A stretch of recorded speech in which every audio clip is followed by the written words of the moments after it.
Vous conservez leurs photos, vous conservez leurs vêtements, vous pensez honorer leur mémoire, mais vous pourriez enchaîner leur âme sans le savoir. Il existe un objet, que vous touchez probablement tous les jours, qui devient une encre pour l'esprit. Et non, ce n'est pas le portrait accroché au mur. Allan Kardec ne l'a pas déduit, il l'a entendu directement de ceux qui avaient déjà franchi le seuil de la mort. C'étaient des esprits qui, de l'au-delà, racontaient avec une douloureuse clarté comment un simple objet matériel, chargé de l'énergie de leur dernier souffle, les empêchait de poursuivre leur évolution. Avez-vous déjà ressenti chez vous une lourdeur inexplicable, une tristesse qui ne semble pas se dissiper au fil des ans? Arrêtez-vous un instant. Ce n'est peut-être pas seulement votre souffrance. Vous pourriez entendre l'écho d'une âme aimée qui ne parvient pas à se libérer, prisonnière d'un lien d'amour devenu involontairement une prison. Dans les prochaines minutes, vous découvrirez l'objet le plus dangereux que vous puissiez cacher à un être cher décédé. Mais surtout, vous recevrez la clé pour transformer cette encre en elle, libérer son esprit et permettre à votre âme de trouver enfin la paix à laquelle elle aspire tant. Ce que vous allez entendre n'est pas une simple croyance, c'est une feuille de route vers la libération. Et peut-être votre conscience vous a-t-elle amené ici parce qu'elle était déjà prête à se souvenir de cette vérité. Cela glisse entre les doigts de la mémoire, vous savez, une sensation presque oubliée, un murmure que l'âme reconnaît avant l'esprit. Nous croyons que les souvenirs les plus puissants résident dans les photographies, dans ces sourires figés qui défient le temps, ou dans l'odeur d'un vêtement qui garde encore l'écho d'une étreinte. Mais la vérité, celle qui vibre dans le silence le plus profond, nous raconte une autre histoire. Elle nous parle d'objets qui furent les témoins silencieux du dernier souffle, ceux qui devinrent la dernière peau avant le départ. Ce n'est pas le portrait accroché au mur qui conserve la présence la plus intense, mais celui qui partagea la chaleur, le pouls et la dernière prière de l'esprit dans sa transition. C'est dans l'intime, dans ce qui a touché le corps à l'instant sacré de la mort, que réside une énergie qui transcende la simple nostalgie et plonge dans les mystères de la conscience. C'est un éveil à une compréhension qui va au-delà du visible, une invitation à ressentir l'invisible. Imaginez un instant une alliance. Ce n'est pas seulement un cercle de métal, c'est un univers de promesses, de larmes, de rires et, finalement, de silence. Ou une horloge dont les aiguilles se sont arrêtées, comme un cœur a cessé de battre. Ces objets, hélas, ne sont pas de simples ornements. Ils étaient des extensions de la personne, des compagnons silencieux qui absorbaient la vibration finale, la dernière vague d'émotions que l'âme libérait en lâchant prise. La joie de vivre, la peur de l'inconnu, la paix de l'acceptation ou la douleur de la séparation. Tout est imprimé, comme une empreinte invisible dans le sable du temps. La conscience, dans son processus de libération, laisse une trace, un sillage énergétique qui s'accroche le plus fortement à ce qui était le plus proche d'elle au moment crucial. Toucher ces objets, c'est, en quelque sorte, toucher le seuil entre deux mondes, ressentir l'écho d'une évolution qui vient de changer de forme. Ce ne sont pas des histoires pour effrayer le cœur, non, mais des révélations pour caresser la conscience. Pensez à cette chaîne suspendue au-dessus d'un coffre qui a rendu son dernier soupir, ou à ces boucles d'oreilles qui ont révélé le dernier secret. Elles deviennent des portails, des points focaux où l'énergie de l'esprit se concentre avec une intensité débordante. Ce n'est pas une énergie maléfique, non. C'est simplement la vérité d'un instant précis. L'essence d'une vie condensée en un instant. Comprendre cela n'a pas pour but d'avoir peur, mais de saisir la fragilité des liens qui nous unissent. Le véritable éveil commence lorsque nous comprenons que le monde spirituel n'est pas quelque chose de lointain, mais une dimension qui coexiste avec la nôtre, interagissant par des canaux que nous ignorons souvent, comme la vibration émanant d'un simple anneau ayant assisté à l'acte sacré de la mort.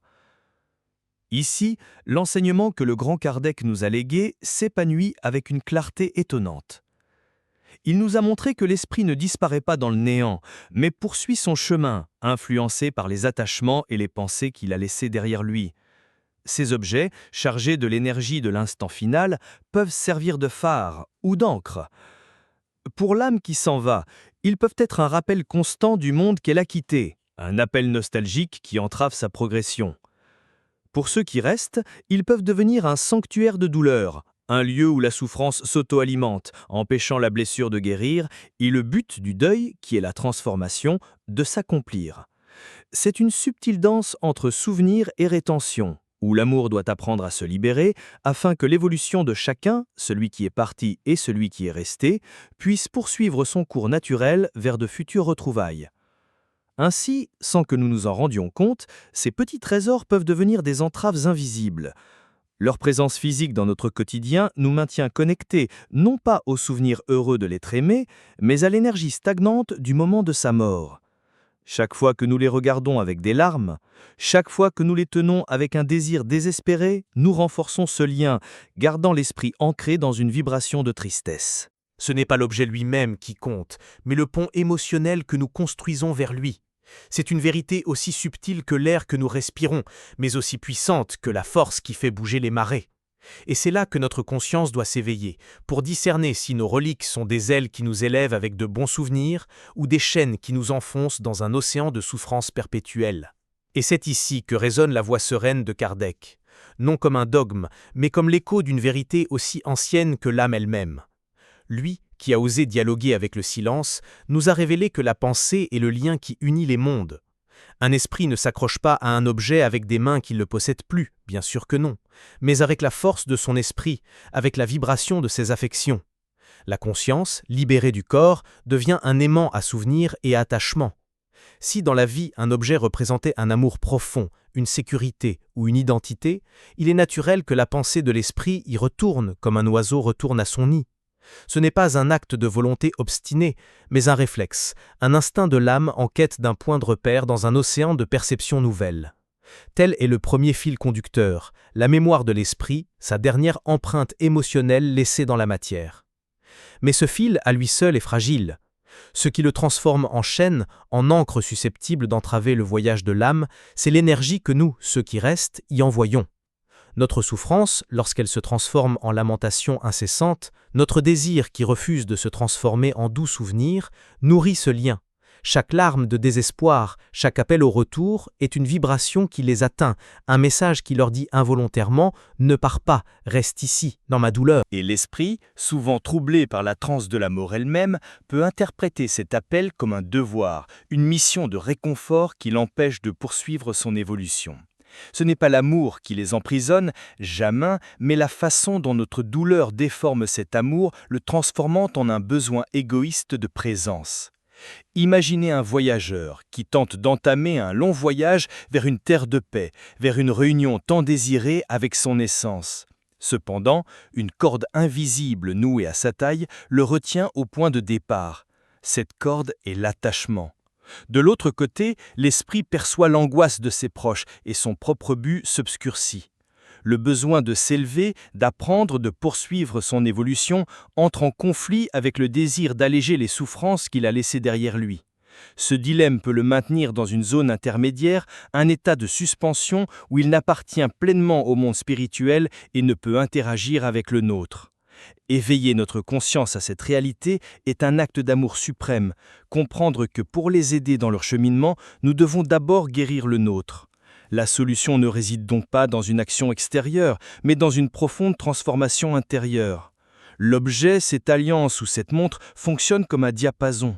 Si en le touchant, notre âme résonne de paix, de gratitude et de certitude de retrouvailles sur un plan supérieur, nous envoyons une vibration de lumière qui dénoue le nœud, disant à l'esprit « Vole libre, je suis en paix, continue ton chemin ». Mais si au contraire il résonne de douleur, de l'obscurité de l'attachement et du déni de la mort, nous resserrons la corde et renforçons l'ancrage. La vérité véritable à laquelle nous devons faire face est que la sensation de lourdeur qui émane parfois de ces objets ne vient pas d'eux, mais du reflet de notre propre état intérieur. Ils sont le miroir de notre conscience, et c'est en nous que réside le pouvoir de changer cette image. Ainsi, la question commence à changer de forme, n'est-ce pas ? Il ne s'agit plus de savoir quoi faire de l'objet, mais plutôt de l'émotion qui nous y lie. S'agit-il d'un lien nourricier ou d'un lien emprisonnant ? La présence que nous ressentons n'est pas nécessairement celle de l'esprit emprisonné dans le bijou, mais plutôt celle de notre propre cœur emprisonné dans la nostalgie. Et en prenant conscience de cela, le voile commence à tomber. Nous découvrons que la clé de la libération ne réside pas dans le fait de se débarrasser d'un objet, mais dans la redéfinition du sentiment. Mais comment distinguer une relique, véritable pont d'amour, d'une relique devenue une cellule de mémoire ? Que se passe-t-il lorsque l'objet lui-même cesse d'être le problème et que nous nous retrouvons face au véritable gardien de la chaîne, notre propre lien? Puis, la révélation nous vient. La révélation survient doucement, telle la première lueur de l'aube dissipant les ombres de la nuit. L'objet lui-même, ce morceau de métal ou de verre, est innocent. Il n'a ni malédiction ni volonté propre. C'est une toile vierge, un réceptacle silencieux. La vérité, si simple et pourtant si profonde, est que le pouvoir ne réside pas en lui, mais en nous. C'est nous qui, par la force de notre conscience et la vibration de nos sentiments, peignons sur cette toile. Un objet ne peut emprisonner une âme, mais notre attachement le peut. C'est notre lien émotionnel qui devient la véritable chaîne. Croire que le danger réside dans l'objet, c'est détourner le regard, chercher à l'extérieur la réponse qui ne peut se trouver qu'en lui, dans l'espace sacré où notre esprit dialogue avec ses propres peurs et ses propres amours. Lorsque le souvenir cesse d'être une brise qui nous propulse vers l'avant pour devenir une pièce close où nous nous réfugions du monde, nous avons construit une cellule. L'objet devient le gardien de cette cellule. Nous le vénérons non pas pour la joie qu'il représentait, mais pour la douleur de l'absence qu'il symbolise désormais. Chaque fois que nous le regardons, nous nous souvenons non pas de la vie mais de la mort. Ce rituel de souffrance perpétuelle ancre notre propre évolution et par résonance peut perturber la paix de l'esprit du défunt.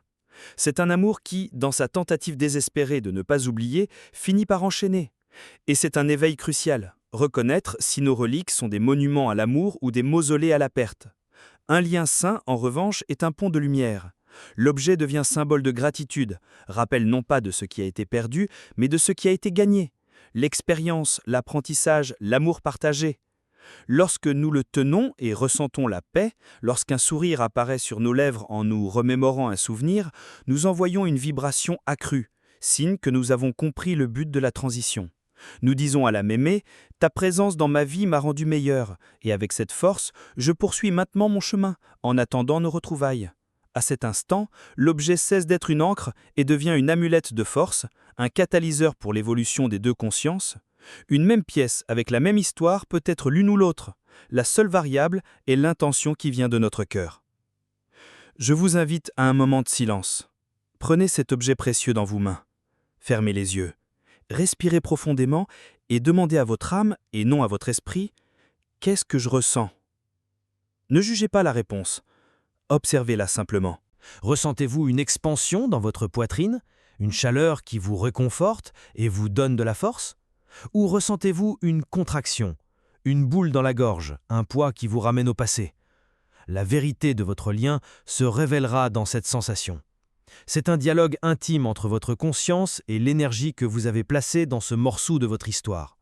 Ce simple acte de présence est le premier pas vers l'éveil, vers la compréhension de ce que ce trésor est devenu un fardeau et si, sans le savoir, vous demandez à l'esprit de l'être aimé de porter ce poids avec vous depuis l'autre rive. Et si, dans ce silence, vous découvrez que le lien est devenu une ombre, que l'objet évoque plus de souffrance que de paix, que faire? La solution serait-elle un acte de violence, un détachement forcé, un oubli du souvenir par peur? Absolument pas.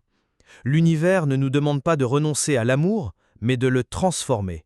Il nous invite à un acte d'alchimie spirituelle. Car un lien qui est une chaîne aujourd'hui ne le sera plus demain. Il existe un moyen de restaurer sa lumière, d'honorer le passé sans s'y enfermer. Et c'est un chemin d'une beauté et d'une puissance extraordinaire, qui ne cherche pas à effacer, mais à redéfinir. Et puis l'âme se demande, comment guérir un lien blessé? La réponse est un mot que nous comprenons souvent mal, le détachement. Mais attention, le détachement n'est pas l'oubli. Quelle triste idée de l'amour. Ce n'est pas jeter les souvenirs par la fenêtre, ni endurcir le cœur. Le véritable détachement est un acte de jardinage spirituel. C'est comme tailler un rosier. On ne coupe pas les branches pour tuer la plante, mais pour enlever ce qui est sec, ce qui ne donne plus de vie, permettant ainsi à de nouvelles fleurs, plus fortes et plus belles, de s'épanouir. Se détacher de la souffrance n'est pas se détacher de l'amour. C'est au contraire l'acte d'amour le plus pur. Libérer l'autre et soi-même de la vibration de la douleur, afin que seule demeure l'essence lumineuse de ce qui fut. C'est comprendre que pour que l'évolution continue, l'eau stagnante doit à nouveau couler. Cet acte de libération s'appelle la resignification. Il consiste à prendre l'objet jusqu'à leur monument de souffrance et à le transformer consciemment en autel de gratitude. C'est un rituel intime, un dialogue silencieux avec sa conscience. On tient le joyau entre ses mains et, au lieu de pleurer son absence, on remercie pour la présence qu'on a eue. Au lieu de demander son retour, on lui envoie de la lumière pour son voyage. Par une prière, une bénédiction ou simplement une conversation sincère, on transforme l'énergie du lien. On lui assigne une nouvelle finalité. Ce n'est plus l'encre qui nous attache au jour de la mort, mais le phare qui nous rappelle l'éternité de l'esprit et la certitude des retrouvailles sur un plan où les adieux n'existent pas. C'est un éveil pratique, un outil que Kardec nous a légué en nous enseignant que la pensée dirigée est la plus puissante des prières. Il y a des âmes courageuses qui choisissent de transformer la matière pour refléter la transformation de leur esprit. Elles transforment une alliance, témoin de leur dernier adieu, en un pendentif qui repose désormais près de leur cœur, non plus comme la fin d'un pacte, mais comme la promesse vivante d'un amour transcendant les formes. D'autres, dans un acte de générosité sublime, choisissent de faire don de l'objet. Elles l'offrent à une personne dans le besoin, permettant à un souvenir empreint de douleur de devenir un instrument de joie dans la vie d'autrui. Quelle belle alchimie! Transformer l'énergie de la perte en une vibration de charité. Il n'y a pas de voie unique, le chemin se révèle lorsque l'intention est pure. Il s'agit de déplacer l'énergie, de libérer l'objet de son poids de tristesse pour qu'il puisse redevenir simplement ce qu'il est, une matière imprégnée du sens que nous lui donnons. Vous pouvez créer votre propre rituel sacré. Peut-être s'agira-t-il d'emmener cette montre au sommet d'une montagne et, face au soleil, de la déclarer symbole de vie éternelle. Ou bien d'immerger cette chaîne dans l'eau de mer, demandant aux vagues de laver la vieille tristesse et de la purifier. Ou peut-être, dans le silence de votre foyer, d'allumer simplement une bougie et de parler à l'objet, et à travers lui, à l'âme que vous aimez. À partir d'aujourd'hui, dites-vous, vous ne représentez plus un départ, mais la force que vous m'avez laissée. Vous n'êtes plus la douleur, vous êtes la paix. Vol libre, esprit bien-aimé, car ici j'honorerai votre vie en continuant la mienne en plénitude. C'est un acte de pouvoir personnel, où vous retrouvez votre capacité à guérir et à aimer d'une manière supérieure, qui ne lie pas, mais qui propulse l'évolution de tous. Mais ce processus délicat, cette alchimie de la conscience, n'est pas un simple acte mécanique. Il ne suffit pas de donner la bague ou de dire une prière si le cœur est encore rongé par une vieille douleur. La magie ne réside pas dans le geste, mais dans la vérité qui l'anime. La transformation extérieure n'est que le reflet de ce qui s'est déjà produit intérieurement. Et cela nous amène à la dernière porte de ce voyage, au secret ultime qui garantit que la libération est réelle et durable. Car chaque action, pour avoir un écho dans le monde spirituel, doit naître d'un lieu sacré et pur. Et c'est là, au cœur de tout cela, que réside la vérité la plus simple et la plus puissante. L'intention est l'âme de tout acte. Un geste sans intention sincère est comme un corps sans esprit, une forme vide qui ne peut générer aucun écho dans l'univers. Vous pouvez accomplir tous les rituels, donner tous les objets, réciter 1000 prières, mais si vous le faites par peur, superstition ou obligation, le lien émotionnel d'attachement restera intact. Pourquoi? Parce que l'univers ne réagit pas à nos actions, mais à la vibration qui les engendre. Si vous vous débarrassez d'une bague en pensant « j'espère que cela chassera l'esprit », l'énergie que vous émettez est celle de la peur, et c'est cette vibration qui continuera à alimenter la chaîne. La véritable libération n'est pas une illusion, c'est une transformation de la conscience. L'éveil final se produit lorsque nous distinguons une action née de la peur de celle née de l'amour. La première dit « je dois laisser tomber », de peur que cela me fasse du mal ou que cela retienne celui qui est parti. La seconde, au contraire, murmure « je choisis de transformer ce souvenir en pure lumière, par un amour si immense qu'il désire ta paix totale et ta libre évolution, ainsi que la mienne ». Voyez-vous la différence? L'une est une réaction pour se protéger, l'autre est une action pour s'élever. Le but n'est pas d'expulser une présence, mais de la purifier, transformant la douleur du souvenir de la mort en une célébration sereine de la vie passée et de l'amour éternel. C'est l'étape finale d'un deuil saint, abandonner le besoin de présence physique pour embrasser la certitude d'une connexion spirituelle. Par conséquent, avant toute action, l'étape la plus cruciale est le silence. C'est un moment sacré d'introspection, un dialogue sincère avec votre âme. Tenez l'objet, respirez et demandez-vous en toute sincérité « Pourquoi est-ce que je veux faire cela ?» Écoutez la première réponse qui surgit en vous, celle qui précède les pensées rationnelles. Est-ce pour mettre fin à un sentiment de lourdeur qui vous effraie, ou est-ce parce que vous avez compris que le plus grand acte d'amour est de souhaiter à l'autre le meilleur des chemins, même si cela implique d'apprendre à vivre avec son absence? La vérité de votre intention est le véritable moteur de la libération. Si la réponse est la peur, le travail intérieur n'est pas encore terminé. L'objet, une fois de plus, agit comme votre miroir le plus fidèle. Les sentiments qu'il évoque en vous sont le diagnostic le plus précis de votre état intérieur. Si en le touchant, vous ressentez de la paix, de la gratitude, une douce nostalgie qui vous fortifie, félicitations, votre lien est sain, c'est un pont de lumière. L'objet est un trésor et il n'y a rien d'autre à faire que de le remercier. Mais si au contraire vous ressentez un poids, une oppression dans la poitrine, une profonde tristesse qui vous affaiblit, c'est le signal de votre conscience qui vous indique que le lien s'est ancré dans la souffrance. L'objet n'est pas le problème, il est le messager. Il indique qu'une part de vous-même a encore besoin d'être guérie pour que l'évolution de tous puisse poursuivre son chemin vers la réunion. Ainsi, tout ce voyage nous ramène au seul endroit où résident toutes les réponses, notre propre cœur. La clé pour dénouer tout nœud spirituel ne réside ni dans une relique, ni dans un livre, pas même dans les sages paroles de Kardec, mais dans notre capacité à ressentir, à être honnête avec nous-mêmes et à choisir consciemment l'amour plutôt que la peur. C'est votre intention pure, votre désir sincère de paix pour vous-même et pour votre esprit bien-aimé, la seule force capable de transformer une encre de douleur en une paire d'ailes de lumière. La décision, en fin de compte, vous appartient depuis toujours. Maintenant que le silence vous a parlé, regardez à l'intérieur et demandez-vous, l'objet que vous tenez est-il une encre ou une paire d'ailes? Si cette vérité vous a touché, laissez un commentaire. Parfois, ce que nous partageons avec le cœur est la lumière dont une autre conscience avait besoin pour s'éveiller. Abonnez-vous si vous sentez que votre esprit a trouvé un mot qu'il connaissait déjà ici. Et ne vous éloignez pas trop. Lors de notre prochaine rencontre, nous vous dévoilerons les 3 signes qu'un proche vous envoie pour vous dire « Je suis en paix ». C'est une promesse tacite entre nous.